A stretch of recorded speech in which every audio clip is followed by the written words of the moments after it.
আমি কেন বলছিলাম অজ্ঞানী কেন দুঃখ পায় আর জ্ঞানী কেন চিত্তে আনন্দ পায়, তার কারণ কি? মানুষ যত তার বাহ্যিক প্রয়োজনকে এমনি করে বাড়াবে, তত মানুষ প্রকৃতির স্বাভাবিক সহজাত থেকে নিজের কৃত্রিম তৈরি করা কামনা বাসনার জগতে অশান্তি ছাড়া, অতৃপ্তি ছাড়া সে কিছু পাবে না। এখন দেখছেন হিন্দু মিডিয়া চ্যানেলটি সাবস্ক্রাইব করুন। গেল ওই গতকাল বলছিলাম, যত আপনার বাইরের বৃত্তির ভোগ বাড়াবেন, এক সাধু সন্ন্যাসী হয়ে জঙ্গলে কুঠির বেঁধে ভজন করছে। সাধুর আছে কি? একখানি কাপড় আর একটা গীতা। এখন জঙ্গলের মধ্যে কুটিরে ইঁদুর এসে সেই গীতা কেটে দেয়, কাপড় কেটে দেয়। সাধু কি করবে? আমার একটাই কাপড়, একটি গীতা পড়তে হয় কাপড়, আর পড়তে হয় গীতা, পাঠ করতে হয়। তো এইভাবে ইঁদুর যদি কেটে দেয়, ইঁদুরই কি করব? গ্রামের এক বিষয় লোককে ডেকে বলছেন, বাবা কি করি বলো তো? বলে, এই বুদ্ধি আপনার মাথায় না, একটা বিড়াল পুষুন।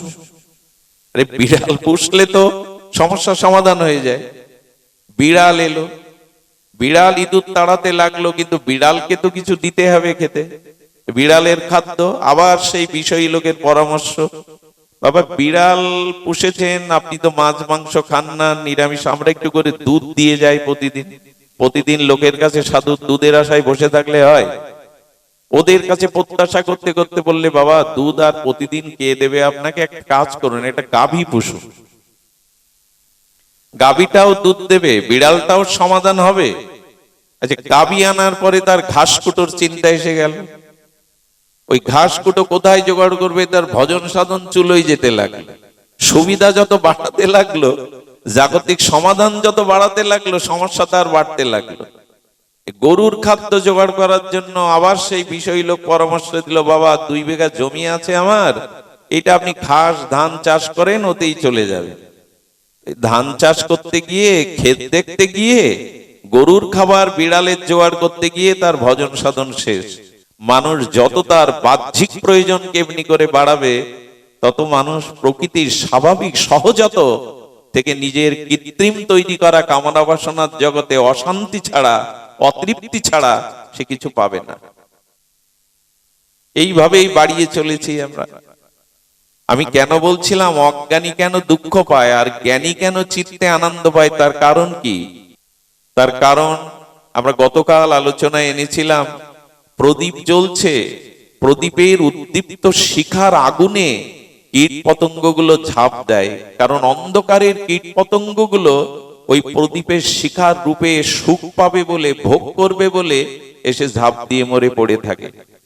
ওই মাছটা দল বেঁধে স্বচ্ছ জলের মধ্যে আনন্দে সাঁতার কাটছিল, খেলছিল, জীবন চলে যাচ্ছিল, জলেতেই তার জীবন আনন্দে মগ্ন ছিল। কিন্তু ওই বড়শিতে একটা আমিষ চার, ও বুঝতে পারেনি এই আমিষ চারের আড়ালে ওর জীবন ধ্বংসকারী বড়শি আছে বাঁকানো।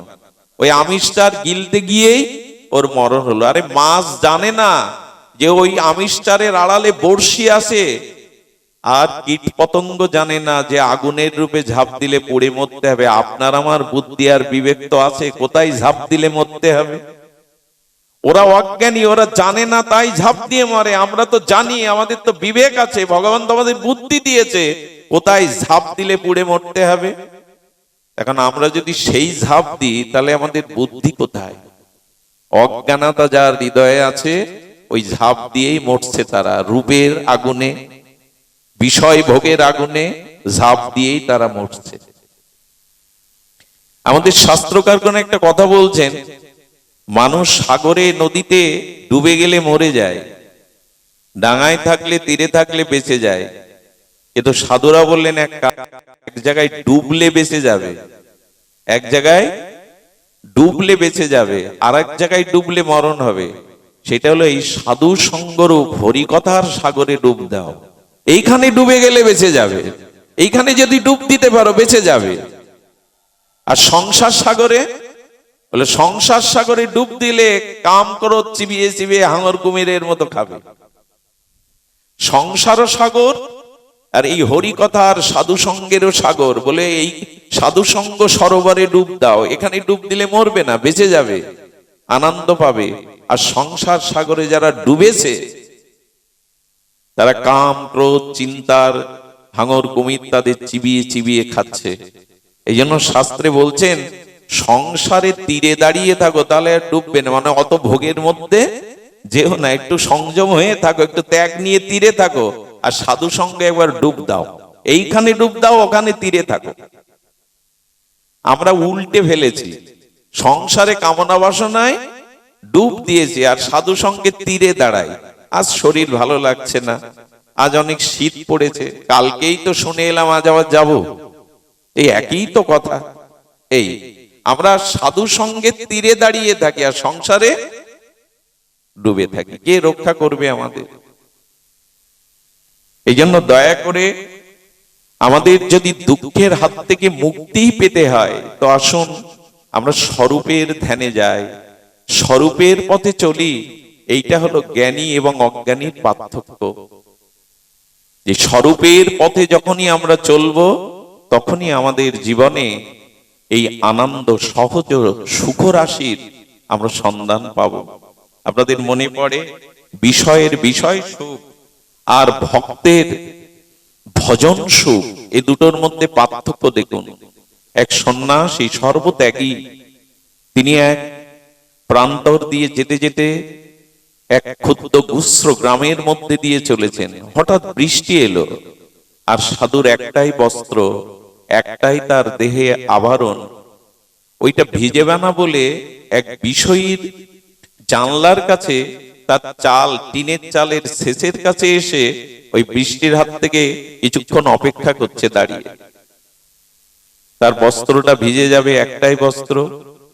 তো সেই সময় ওই বিষয়ী যে সংসারী বিষয়ী ব্যক্তি, তিনি জানলা খুলে দেখে জানলার সামনেই তার শেষের কাছে দাঁড়িয়ে আছেন এই সর্বত্যাগী সন্ন্যাসী।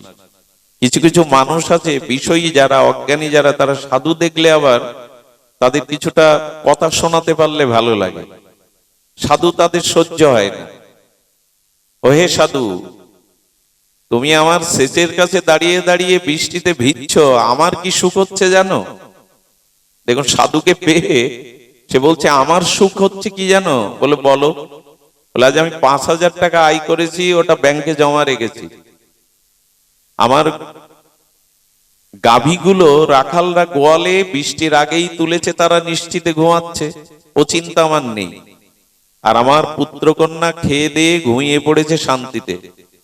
আর আমি উদর পরিপূরণ করে সর্বশ্রেষ্ঠ লেজ্জ পেয়ে পেয়ে এই দুগ্ধ ফেনা নিব বিছানায়। আমার স্ত্রী, আমার প্রেয়সী পান সেজে দিয়েছে, সেই পানের রস পান করতে করতে স্ত্রীর সাথে রসালাপ করছি, এই দুগ্ধ ফেনা নিব শয্যায় ঘরের মধ্যে। এই আমার সুখ। আর তুমি বৃষ্টিতে ভেজো? সাধু হয়েছ যখন, সন্ন্যাসী হয়েছে যখন, যাবে আর কোথায়? এই শেষে দাঁড়িয়ে ভেজো। সাধু দেখলে যা হয় বিষয় লোকের। উনি মনে মনে হাসতেন আর বললেন, তোমার সুখের কথা বলা শেষ হলে এবার আমার সুখের কথা শোনো। এই দেখুন বিষয় আনন্দ আর ভজন আনন্দের মধ্যে পার্থক্য। তখন সাধু বলছে, তুমি যে 5,000 টাকা আয় করেছো, ওটা উপার্জন করেছো, অর্জন করনি, ওটা রেখে যেতে হবে। আর আমি সারাদিন ঈশ্বরের নাম জপ ধ্যান করে যে অর্জন করেছি, ওটা রেখে যাব না, ওটা আমার সাথে যাবে, ওই সম্পদ আমার সাথে যাবে। আর বলছো তোমার গোয়ালে তোমার গাভী পশুগুলি তোলা আছে, তেমনি শোনো আমার বুদ্ধি এবং বিবেকের দ্বারা আমার কাম ক্রোধ পশুগুলো অনেক আগেই তারা নিশ্চিন্তে স্থিতি ঘুমিয়ে আছে। আর তুমি পুত্রকন্যার কথা বলছে না ঘুমিয়ে আছে, আমার কামনা বাসনা পুত্রকন্যা অনেক আগেই ঘুমিয়ে পড়েছে, ওরা জেগে নেই। আর তুমি বলছো তুমি সর্বশ্রেষ্ঠ লেজ্জ পেয়েও এটি সেবা করে উদর পরিপূরণ করে সুখ পেয়েছো। আর শোনো, আমি প্রেম ভক্তি হরিনামের রস লীলার রস পান করে আমার হৃদয়ে ক্ষুধাই নেই। আর শোনো, তুমি যে বলছো স্ত্রী তোমাকে এই দুগ্ধ ফেনানিব শয্যায় রসালাপ করছো, তেমনি আমার বিবেক ভক্তির দ্বারা আমি প্রেমানন্দ রসাস্বাদন করছি। আর শোনো, তুমি বলছো বৃষ্টি সারা রাত ঝরো যাতে আমার শুকায় ওর কষ্ট হয়, আমি বলছি বৃষ্টি সারা জীবন ঝরলেও আমার হৃদয়ের আনন্দের অভাব ঘটবে না, আমার হৃদয়ের অতৃপ্তির আঘাত ঘটবে না। বোঝা গেল বিষয়ীর সুখ আর ত্যাগীর সুখ। এই জন্য স্বরূপে ফিরে আসুন। আজ নাম যজ্ঞ হরি কথা আমরা অনেক কিছুই করছি, কিন্তু যতদিন এই স্বরূপ স্মৃতি না হবে, সনাতন গোস্বামীর সেই প্রশ্ন, কে আমি কেন ওরে যারে তাপত্রায় কইসে হিত হয় বলো প্রভু। সম্বন্ধ, অবিদেহ, প্রয়োজন, এই তিনটি তত্ত্ব মহাপ্রভু সনাতন শিক্ষায় দিয়েছেন।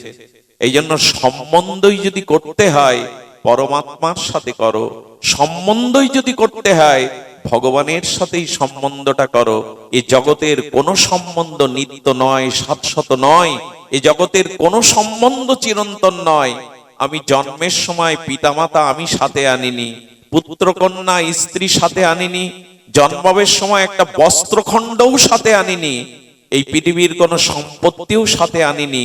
আবার যাওয়ার সময় একই দৃশ্য, না পিতামাতা আমার সাথে যাবে, না পুত্রকন্যা যাবে, না ভূ সম্পত্তি যাবে, একাকি শুধু কর্মফল নিয়ে যেতে হবে। এটা কি বোঝো না? মাঝগানের এই সময় যাদের পেয়েছো, এই সম্বন্ধ চিরদিনের নয়, চিরকালের নয়। চিরকালের সম্বন্ধ তোমার পরমাত্মার সাথে, ভগবানের সাথে। এই সম্বন্ধটা অটুট করো।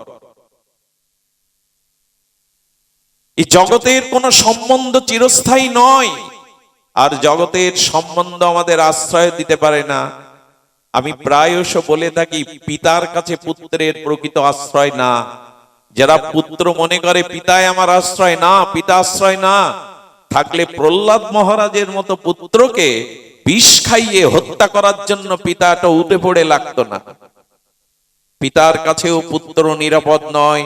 প্রহ্লাদ মহারাজের মতো পুত্র পেয়েও হিরণ্যকশিপুর তাকে কিভাবে অত্যাচার করলো। মায়ের কাছেও সন্তান আশ্রয় নয়। ভাগবত বললেন মায়ের কাছেও চিরদিন আশ্রয় নাই, মা নিতে পারে না। সন্তানের বুকের যন্ত্রণাটা মা কোলে নিতে পারে, ঔষধের ব্যবস্থা করতে পারে, ডাক্তারখানায় যেতে পারে। সন্তানের বুকের যন্ত্রণা নেওয়ার ক্ষমতা মার নেই। কাল যখন মায়ের কোল থেকে সন্তান ছিনিয়ে নেয়, মায়ের সাধ্য নেই এই সন্তানকে রক্ষা করা। মা পারে না, আশ্রয় দিতে চিরদিন পারে না। আর মায়ের হাতের আশ্রয় কি বলবো, কুন্তির মতো মহিষী নারী কর্ণকে ভাসিয়ে দিল। কর্ণকে না ভাসালে ওর জীবন এইভাবে শেষ হতো? কর্ণের মতো সন্তানকে মা ভাসিয়ে দিল। মায়ের কাছেও কি আশ্রয় আছে আমাদের? পিতার কাছেও প্রকৃত আশ্রয় নয় দুদিনের। আর পিতা যদি ভগবতমুখী না হয়, আত্মজ্ঞানী না হয়, এই সন্তানকে সে বিষয়ের দিকে ঠেলে দেবে। গতকাল বলছিলাম, আমাদের প্রজন্মকে, আমাদের সন্তানদেরকে আমরা প্রয়াস শিখিয়ে থাকি, লেখাপড়া কর, চাকরি বাকরি করে অর্থ উপার্জন কর, সুখে থাক আর মর। এই ছাড়া তাদের কি শেখায়? পড়াশোনা কর, চাকরি বাকরি করে টাকা রোজগার কর, আর ভালো মন্দ খেয়ে মর। এই ছাড়া তো আর কি আছে? একবারও বলি না যে এই মৃত্যুর হাত থেকে তুই কি করে নিষ্কৃতি পাবি, আর তোকে কর্মফল ভোগ করতে বারবার এই জগতে যেন আশা না লাগে। না, এই মন্ত্র আজকের পিতামাতা আমরা দেই না তাদের। সুধীজন, ভাগবত এই কথাই আমাদের জানাচ্ছেন। সম্বন্ধ কার সাথে? বলেন বড় ভাইয়ের সাথেও বড় ভাই আশ্রয়দাতা নয়। রাবণ বিভীষণের মতো ভাইকে লাথি মেরে তাড়িয়ে দিল। এখন তো দুহাত জাগার জন্য ছোট ভাইকে বড় ভাই খুন করে, বা ছোট ভাই বড় ভাইয়ের নামে মামলা লাগিয়ে দেয় 1 বিঘে জমির জন্য। এ জগতে কারো কাছে তোমার চিরস্থায়ী আশ্রয় নয়। সবাই তাত্তাপরপূরণের জন্য তোমাকে ব্যবহার করে। অবশ্য পিতামাতা সন্তানের মঙ্গল চায়, নিঃস্বার্থ ভালোবাসা পিতামাতার। এই জন্য তাদের সাথে কারো তুলনা না হয়। কিন্তু তারাও কি রক্ষা করতে পারে আমায়? কত ডাস্টবিনে পেপারে মোড়ানো সন্তান ফেলে জীবন্ত সন্তান কাঁদছে। কোন মা তো তাকে গর্ভে এনেছে, কোন মাই তো তাকে ওইভাবে অনাথ আশ্রমে বা ফেলে দিয়েছে ট্রেনে। মায়ের কাছেও পুত্র নিরাপদ নয়, বড় ভাইয়ের কাছে নয়, স্ত্রী তার স্বামীর কাছেও নিরাপদ নয়। আজ ঘরে ঘরে কত রমণী শুধু ভোগের সামগ্রী করে তাদের রাখা হয়েছে। শুধু ভোগের সামগ্রী করে রাখা হয়েছে তাদের। তাদের চোখের জলে দেবতার অভিশাপ আসে। দ্রৌপদীর মতো সতীসাধ্যের লজ্জা নিবারণের জন্য পঞ্চ পাণ্ডব এগিয়ে আসেনি। দ্রৌপদী দেখালো, এই দেখো আমার স্বামীরা বিশ্ববিজয়ী, কিন্তু রক্ষা করতে ভগবান ছাড়া স্বামীরাও এগিয়ে আসেনি। স্ত্রীকে ভালো লাগলো না তো তাকে ত্যাগ করে দিয়ে আর একজনের হাত ধরলাম, কোথায় আশ্রয়? আগে আশ্রয় তত্ত্বটা ঠিক করুন। আমার প্রকৃত আশ্রয়, আমার প্রকৃত সম্বন্ধ কার সাথে? দেবতারাও আপনার আশ্রয় নয়। দেবতাদেরও নিজস্ব আশ্রয় মাঝে মাঝে হারিয়ে ফেলে। দেবরাজ ইন্দ্র মাঝে মাঝে স্বর্গ থেকে বেরিয়ে যায়, চ্যুত হয়ে যায়, তারাও আশ্রয় পায় না। ভগবানের দুয়ারে ঘরে আমাদের আশ্রয় দিন, আমাদের তাড়িয়ে দিয়েছে রাবণ, বালি তাড়িয়ে দিয়েছে। দেবরাজ ইন্দ্রেরও ভোগ বাসনা যায়নি। অহল্যার মতো সতীকে সতীত্ব হরণ করে অভিশপ্ত হয়ে স্বর্গ থেকে চ্যুত হয়ে গেল। দেবতাও আপনার কি আশ্রয় দেবে? ওনাদের নিজেদেরই মাঝে মাঝে আশ্রয় থাকে না। ব্রহ্মা বলে, ব্রহ্মার কাছে ভগবান বেদ দিয়েছিলেন, আর দৈত্য এসে ব্রহ্মার কাছ থেকে বেদ হরণ করে নিয়ে যায়। ব্রহ্মা বেদ রক্ষা না করতে পেরে ভগবানের শরণাপন্ন হয়েছিলেন। ভগবানই দৈত্য বধ করে বেদ উদ্ধার করলেন। আশ্রয় একমাত্র ভগবান, তার সাথে সম্বন্ধ করুন। জগতের সম্বন্ধ আছে আছে, এটা কর্তব্য করতে হয় করুন। বাইরে কিছুটা সংসারে অভিনয় করুন, যাকে যেমন ব্যবহার করলে খুশি হয়, কিন্তু সম্বন্ধটা জেনে। আপনার বাড়িতে যে কাজের মেয়ে কাজ করে, আছে না অনেকের বাড়িতে কাজের মেয়ে, ও আপনার বাড়িতে বিবাহ বা কোনো জন্মদিন, বিবাহ বার্ষিকী উৎসব হলে নূতন পোশাক পরে, ও আনন্দ করে, নাচে গায়, হাসে। আবার ওই বাড়িতে কোনো বিপদ এলে, কারো অসুখ হলে ওরও মন খারাপ হয়। কিন্তু রাতে যখন ও বিছানায় গিয়ে বালিশে মাথা দেয়, তখন মনে মনে কি বলে জানেন? এদের সুখ দুঃখের মধ্যে আমি আছি বটে, কিন্তু আমি এদের কেউ না, ওরাও আমার বাড়ি সেই দূর কোন গ্রামে, এরা আমার কেউ না। অথচ ওদের সুখে হাসে, গান গায়, ওদের দুঃখে কাঁদে, কিন্তু বিছানায় বালিশে মাথা দিয়ে ভাবে এরা আমার কেউ না, আমিও এদের। রামকৃষ্ণদেব বললেন, এইভাবে সংসার করো, একমাত্র সৎ গুরুদেব আর ভগবানই আমার, এদের কিছু দায়িত্ব আমার উপরে, তাই আমি এদের মাঝে আছি, এইভাবে সংসারে থাকো। তা কি আর হয়? আমার করতেই তো জীবন গেল। মৃত্যুর সময় হাত ভগবানের দিকে উঠল না, বড় খোকা তুই কোথায়, ওগো তুমি কোথায়? ওদের খুঁজে বেড়াচ্ছে মৃত্যুর সময়। সারা জীবন তো ওই খুঁজেছে।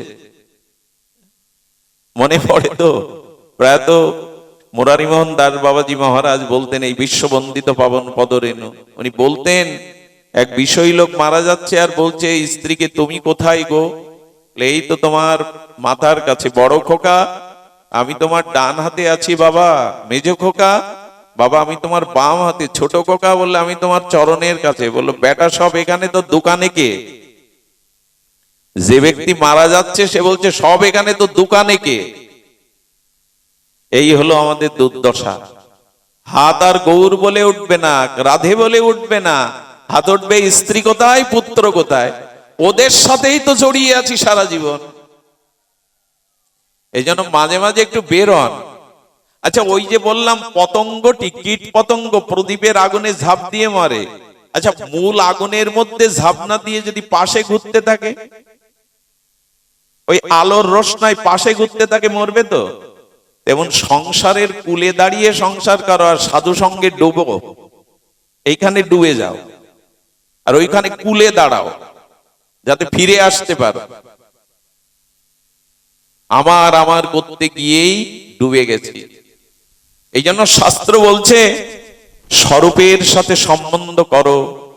জীব নিত্য কৃষ্ণ দাস, মাময়ী বাংশ জীবলোক, জীবভূত সনাতন, মনঃষ্টানীন্দ্রাণী প্রকৃতি স্থানী কর্ষতি। মনকে এই জগতের আকর্ষণে ভাসিয়ে দিও না, অন্তর্মুখী হয়ে পরমাত্মার সাথে সম্বন্ধ করো। মনে পড়ে সেই গজেন্দ্র হস্তি তার স্ত্রী পুত্রদের নিয়ে সে সরোবরে, পদ্ম প্রস্ফুটিত নির্মল স্বচ্ছ সরোবরে জলকেলি করতে গেছে। স্ত্রী আনন্দ পাবে, পুত্র কন্যা আনন্দ পাবে। বনের রাজাধিরাজ হয়েছিল হস্তি, সেই গজেন্দ্র, গজেন্দ্র মানে সেই হস্তি পুত্রদের নিয়ে কন্যাদের নিয়ে আর স্বচ্ছ সরোবরে লাভলো। হাতি যদি সরোবরে নামে পদ্মের কি দুরবস্থা হয় তা তো বোঝা যায়, জলের কি দশা হয় তাও তো জানা যায়। যখন জল ঘোলা হয়ে গেছে তখন গজেন্দ্র হস্তি কি করেছে জানেন? তখন আরো একটু পরিষ্কার গভীরের জলে গিয়ে সুর দিয়ে বাচ্চাদের স্ত্রীর গায়ে ছুঁড়ে মারছে। সুখ হচ্ছে ওদের। আমরাও তো এই করি, বিনোদন করি। হঠাৎ কুমির এসে হস্তির পাকে আক্রমণ করলো। আচ্ছা, জলে কুমিরের শক্তি বেশি না হাতির শক্তি বেশি? কুমিরেরই। যে জলে বাস করে, জলে তার শক্তি অধিক। কুমির যে তাকে ধরলো, স্ত্রীর দিকে চেয়ে আছে, পুত্র কন্যা বন্ধুদের দিকে, তোমরা আমাকে ছাড়িয়ে নাও। চেষ্টা যে করিনি তা না, স্বার্থের জন্য কিছুটা চেষ্টা করলো, কিন্তু সূর্য অস্ত হয়ে যাচ্ছে আর কুমির বারবার টেনে নিয়ে যাচ্ছে। তখন স্ত্রী পুত্র তারা নিজেদের বাঁচবার জন্য সরোবর থেকে উঠে বিদায় নিল। গজেন্দ্র চোখে জল ফেলে বলল, বা যাদের আনন্দের জন্য সরোবরে এলাম তারাই আমাকে মৃত্যু রুখে রেখে চলে গেল। আমি এই কথাটা একটা দৃষ্টান্ত দেই, প্রায় দেখবেন ওটিতে যদি কোনো গর্ভবতী মাকে নিয়ে যাওয়া হয় আর বাড়ির লোকদের ডাক্তার বলে যে এই বাচ্চা বাঁচাতে গেলে আপনাদের এই মাকে মেরে ফেলতে হবে, উনি বাঁচবে না। আর যদি মাকে বাঁচাতে হয়, গর্ভিণীকে বাঁচাতে হয়, তাহলে গর্ভের শিশু বাঁচানো যাবে না। আপনারা সিদ্ধান্ত নিন। বাড়ির লোক চট জলদি সিদ্ধান্ত নেয় গাছ বাঁচান, নিজেদের জন্য বলে গাছ বাঁচান। এই সিদ্ধান্ত আপনি আমিও নেব এই সংকটে পড়লে। এই জগতে আপন সুখের জন্য সবাই আপনাকে ধরে রেখেছে, তার সুখ না হলে আপনাকে কেউ ধরে রাখবে না। ওই নিজেদের মৃত্যু দেখে, বিপদ দেখে গজেন্দ্র বলল, সংসার এমনই, তবে কে আমায় রক্ষা করবে? কেউ কি নেই? তখনই গজেন্দ্রের মনে হলো একজন তো আছে, যিনি আমার হৃদয়ে আছেন, যিনি আমার সৃষ্টি করেছেন।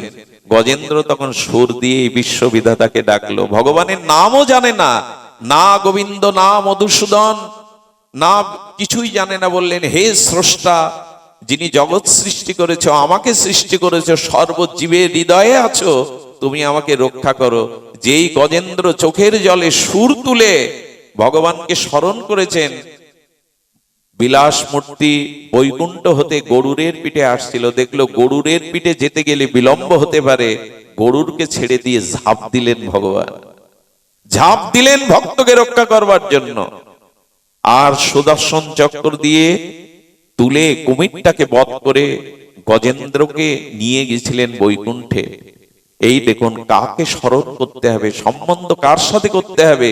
গজেন্দ্র পাখ্যানে ভাগবত বললেন, ওদের সুখের জন্য সরোবরে গিয়েছিল, কিন্তু ওকে মৃত্যু মুখে পতিত দেখে সবাই চলে এলো।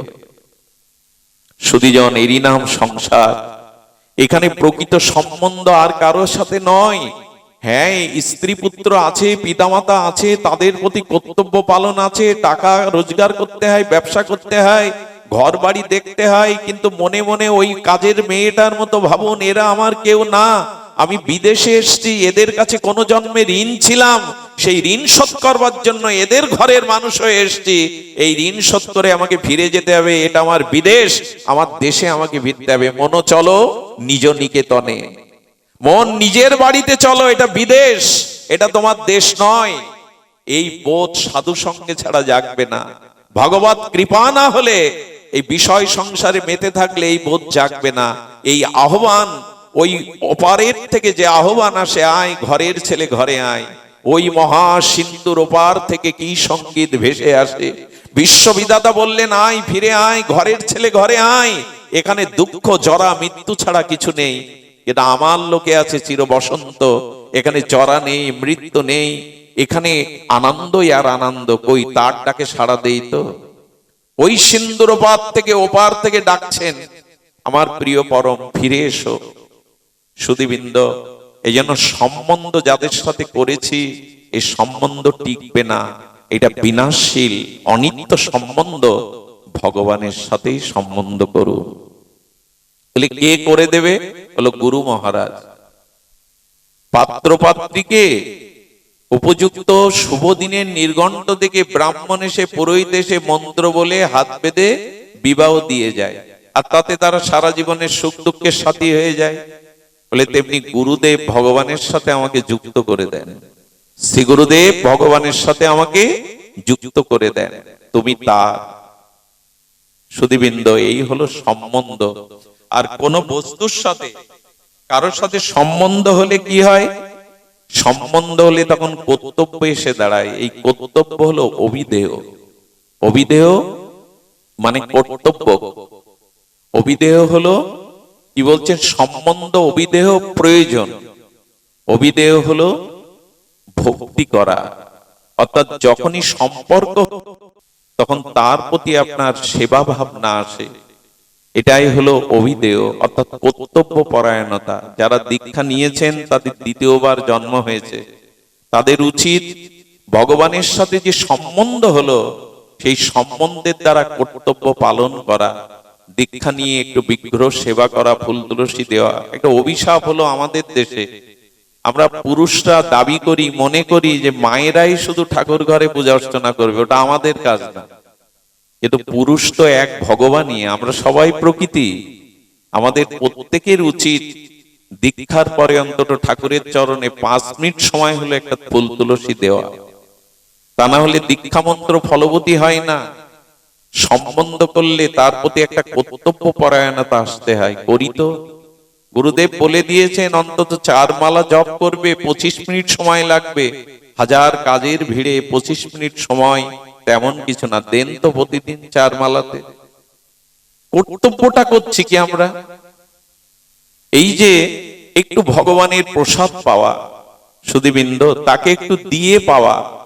আমি পরিবারে আমার মনোমতো খাদ্য এনে সেটা রন্ধন করে চর্বশেষ্য লেজ্জ পেয়েও জিহ্বার লালসায় পাচ্ছি, আমার কবে এই মন জাগবে যে আমার পরিবারেরই একজন ভগবান, তাকে একটু দিয়ে পাই, তার সামনে যা করেছি এইটা একটু দিয়ে, একটা তুলসী পাতা দিয়ে পাই, ওটা তখন প্রসাদ হয়ে যাবে, ওটা তখন আপনার প্রতি কৃপা হয়ে যাবে।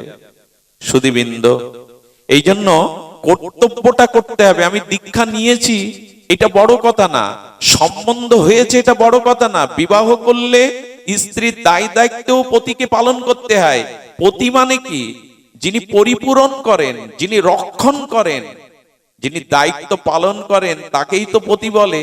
তা আমি পতি রূপে কৃষ্ণকে বরণ করেছি, ভগবানকে বরণ করেছি জীবন স্বামী রূপে, তার প্রতি আমার কর্তব্য নেই? ওই যজ্ঞ শুনতে যাব, 2 দিন পাঠ শুনতে যাব, এইটুকু কর্তব্য নেই? নিত্য কর্তব্য আছে। বৈষ্ণবরা প্রভাতে উঠে কি করে? সেই গুরুদেবার মন্ত্র স্মরণ করেন, ভগবানের চরণে, অফিসে বাণিজ্যালয়ে যাওয়ার আগে একটা তুলসী দিয়ে প্রণাম করে যান, প্রভু সময় কম, আমার এই অর্ঘ্য, এই ফুল, এই জল গ্রহণ করো তুমি। একটা প্রণাম করুন তাকে। একটা ফুল দিতে কত সময় লাগে? একটা গীতার শ্লোক পড়তে 5 মিনিট লাগে। পেপার পড়ে ঘন্টার পর ঘন্টা সময় কাটায়, টিভি দেখে 5 মিনিট একটা গীতার শ্লোক পড়ি না। ঠাকুর ঘরে ঠাকুরের অভিষেক করে যে চরণামৃত, ওই প্রতিদিন পান করুন, অকাল মৃত্যু আসবে না, অনেক ব্যাধির হাত থেকে রক্ষা পাবেন। কিন্তু এইখানে যারা আছেন 99% মানুষ প্রতিদিন চরণামৃত পান না, কিন্তু এর মধ্যে এমন 75% মানুষ আছে আমরা প্রতিদিন 2-3 কাপ চা পাই। চা পাওয়াতে আমার আপত্তি নেই, পান, কিন্তু মাঝে মাঝে ভগবানের চরণামৃতটাও পান, এটা অকাল মৃত্যু রোধ করে। চরণামৃত এটা পাই না, এই জন্য আমাদের রুচিটাই বদলে গেছে। আমরা শুধু দীক্ষা নিতে হয়, একটু হরি নামে যেতে হয়, একটু পালা কীর্তন শুনতে হয়, একটু তীর্থ ভ্রমণ করতে হয়, এইটুকুই। নিত্য ভগবানের প্রতি আমার দায়িত্ব আছে, কর্তব্য আছে। যারা নিত্য ভগবানের সেবা করে, মনে পড়ে একবার আমাদের এক পরম ভক্ত, তিনি আগ্রায় থাকতেন, তখন মোগলদের শাসন আমল। তো আগ্রাতে তিনি ছেড়ে যাননি, কেন জানেন? আগ্রার মানুষগুলো ভগবত বঞ্চিত হবে, হরিকথা বঞ্চিত হবে, তাই জীবনের উপরে উনি সমস্যা, রিস্ক থাকলেও ওইখানে পাঠ করতেন। আর কি করতেন? পাঠ করতেন প্রতিদিন, আর যমুনা থেকে ভোরবেলা জল এনে ভগবানকে অভিষেক করাতেন। কিন্তু আমাদের হিন্দুদের ভিতরে স্বজাতি বিদ্বেষটা খুব বেশি।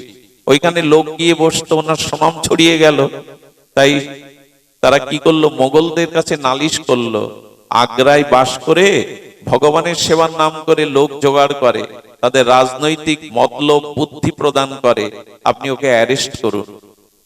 তো সেই রাত্রেই নবাবরা পাঠিয়েছে ওকে বেঁধে নিয়ে এসো। ও তখন কি করছিল জানেন? ও তখন ভগবানকে রাত্রে যদি পিপাসা লাগে তাই তুলসী পাতা দিয়ে এক গ্লাস জল দিয়ে রাখতো। জলটা নিয়ে যাবে ঠাকুর ঘরে, ওই সময় এসে ধরে নিয়ে গেল। সুধীবৃন্দ, তখন দিল্লিতে তাকে নিয়ে বন্দি করা হলো। ভুল বোঝানো হয়েছে সম্রাটদের। বন্দি করার পরে রাতে যখন শুয়েছে নবাব, কি বলবো আপনাদের, নবাবের সামনে ভগবান প্রকট হয়ে চাবুক দিয়ে তাকে মারতে লাগলেন। আমার তৃষ্ণার জলটুকু তাতে দিতে দিসনি, আমার তৃষ্ণার জলটুকু সেবাটুকু তাকে পরিপূরণ করতে দিসনি। সে ওই জলটুকু কারাগারে গেছে বলে কাঁদছে না, ওই ভক্ত বসে বসে কাঁদছে, জলটুকু দিতে পারলাম না, রাতে যদি তার পিপাসা লাগে। প্রতিদিন দেওয়া অভ্যাস। এবং জ্ঞানী মানুষেরা শয়নের সময়, ঘুমার সময় একটু জল রেখে দেয়, তো যদি পিপাসা লাগে রাত্রে প্রয়োজন হয়। উনি ঠাকুরকে এক গ্লাস, এটা শাস্ত্রে লেখা নেই, কিন্তু ওনার মনের এই সেবা ভাবনাটা ছিল। উনি বসে বসে খাচ্ছেন, জলটা দিতে দিল না, জলটা পেল না। নবাব এই হুঙ্কার দেখে স্বপ্ন মনে করলে স্বপ্ন মনে করতো, কিন্তু গায়ে চাবুকের বাড়ির আঘাতটা স্পষ্ট দেখে তাড়াতাড়ি ওনাকে বিদায় দিয়ে বললেন, ভুল হয়েছে, ক্ষমা করুন, ভুল হয়েছে, ক্ষমা করুন। আপনি জল সেবাটা দিতে পারেননি, তাই স্রষ্টা আমাকে এসে এই দেখুন আমার গায়ে আঘাত করেছে, আপনি কৃপা করুন। পালকিতে চড়িয়ে শ্মশান মানে তাকে পাঠিয়ে দেয়া হলো। রাত্রে ভগবানের জল পিপাসা লাগে বলে প্রতিদিন এই মনের সংবেদ্য সেবা দিতেন, আর সেটাই ভগবান গ্রহণ করতেন, প্রমাণ করলেন। এটা নিছক আবেগ নয়, এটা মন কল্পিত কোন আবেগের বস্তু নয়, ভক্তের সেবা এমনি করে গ্রহণ করে। এখান থেকে প্রায় 700-800 বছর আগের ঘটনা। ওই মহাজন রাত দুটোই ঘুম থেকে উঠে 3 কিলোমিটার দূরে যমুনাতে জল আনতে যেতেন। যেখানে থাকতেন আগ্রায়, সেখানে যমুনা 3 কিলোমিটার দূর উনি যেতেন। তখনকার দিনে ঘড়ি ছিল না, আকাশের তারা দেখেই মানুষ সময় নির্ণয় করত। একদিন মেঘ হয়েছে, সারা রাত বৃষ্টি হচ্ছে, কালো মেঘে আকাশ ছেয়ে গেছে, তারাগুলি দেখা যায় না, নক্ষত্রগুলি। উনি তখন কি করেছেন, রাত 12টায় প্রভাত মনে করে, ব্রাহ্ম মুহূর্তে মনে করে রাত 12টায় উঠেছেন। কিন্তু ঘোর কালো অন্ধকার, চারিদিকে বৃষ্টি থেমে গেছে কিন্তু অন্ধকার যায়নি। কোন পথে যাবে, কোথায় হারিয়ে যাবে, বয়স হয়েছে। ঠাকুরের অভিষেক করবে বলে সেদিনও বললেন, আমি নিজে হাতে জল না আনলে, আর বেলা উঠে গেলে যদি এর ছোঁয়া তার ছোঁয়া লাগে, এই জন্য উনি যাচ্ছেন, কিন্তু পথ তো হারিয়ে ফেলছেন। সঙ্গে সঙ্গে দেখে এক কিশোর বালক হাতে অগ্নির একটা মশাল জ্বালিয়ে বলছে, বাবা, আরে এই রাত্রে কোথায় বেরিয়েছো, ফিরে যাও, আমার একটা জিনিস হারিয়েছে তাই খুঁজতে এসেছি, এই আলো জ্বালিয়ে, তুমি ফিরে যাও। বলে, তুমি কোথায় যাবো? বলে, আমি তো যমুনার দিকেই যাব। সেই আলোর পথ রচনা করে তাকে নিয়ে গেলেন। আর দেখছে ছেলেটার, বালকটার হাতের আলো যেমন জ্যোতি, তার অঙ্গের জ্যোতিও তেমন, তার অঙ্গের জ্যোতিও চারিদিকে যেন আলোকময় হয়ে গেছে। উনি যমুনায় স্নান করে জল নিলেন। জল নেওয়ার পরে দেখেন ঘাটে দাঁড়িয়ে আছে। বলল, কি পেয়েছো তোমার জিনিস? বলল, পেয়েছি। আমি চললাম, কিছুটা পথ এগিয়ে এসে বালক অদৃশ্য হয়ে গেল। উনিও দেখলেন হঠাৎ করে, আমি মন্দিরের সামনে কি করে এত তাড়াতাড়ি এলাম। মন্দিরে ঢুকে ভগবানকে যখন ওই জলে অভিষেক করাতে যাবে, দেখছে গোবিন্দের হাতে কালো কালি, আর চরণে দেখছে বালি মাখা। বুঝতে বাকি রইল না এই বালকটাকে। গোবিন্দই তাকে এই নিত্য সেবার জন্য আলো জেলে তাকে যমুনা পর্যন্ত নিয়ে গেছেন। সেই দিন ভগবানকে অভিমান করে বলেছিল, কে তোমাকে বলেছে আমার জন্য খালি পায়ে এত হাঁটতে? কে বলেছে হাতে তোমাকে কালি মাখতে? ভগবান যেন তাকে শুধালেন সেই অমৃত কথা, তুমি আমার সেবার জন্য দেহ সুখ ত্যাগ করে, নিদ্রা ত্যাগ করে আমাকে অভিষেক করবে বলে জল আনতে যাচ্ছ অন্ধকারে, আমার কি স্বাদ হয় না তোমার মতো ভক্তকেও সেবা করতে? আমার কি স্বাদ হয় না? এই জন্য তার প্রতি যে সেবা কর্তব্য আপনারা করেন, সেই কর্তব্যের প্রতিদান তিনিই দেন। মায়ের মূর্তি সামনে আপনারা জানেন তারাপীঠে বামাখ্যাপা একবার মন্দিরে প্রচ্ছদ করে দিয়েছিলেন। তার কারণ তিনি মাকে বড় মা বলে ডাকতেন, মাকে বড় মা বলতেন। তিনি গর্ভধারিণী মাকে ছোট মা, আর আমার জগৎ জননী আদ্যা শক্তি দেবীকে বড় মা বলতেন। মন্দির কমিটি দেখলো বামাখ্যাপা মন্দিরে প্রচ্ছদ করছে, তাকে ঘাট ধাক্কা দিয়ে তাড়িয়ে দিল।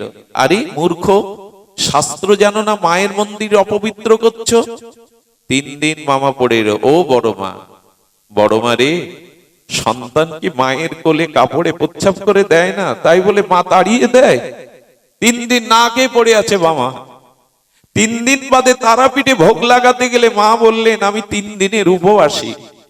পূজারী বললেন, তোমার ভোগ তো নিত্যই লাগে, নিত্যই ভোগ উপাচার দেয়া হয়।